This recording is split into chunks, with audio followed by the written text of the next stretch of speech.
30কে অর্ধেক দ্বারা ভাগ করে 10 যোগ করলে যোগফল কত হবে? তাহলে এখানে এটা আসছে 28তম বিসিএস এবং খুব ছোট একটা অঙ্ক। এই অঙ্কের ক্ষেত্রে এখানে কত আছে 30 আর এখানে হচ্ছে অর্ধেক।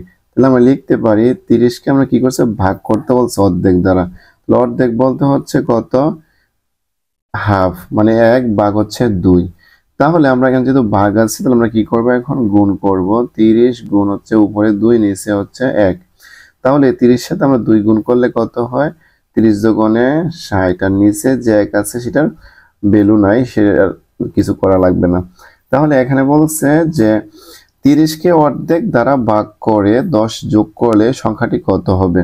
তাহলে এখানে আমরা 10 যোগ করব 60 এর সাথে, তাহলে কত আসছে 70। তাহলে আমরা অপশন এখানে কতে 25, খতে 40, গতে হচ্ছে 60 আর ঘতে হচ্ছে কত 70। তাহলে অপশন হচ্ছে যে ডি 70।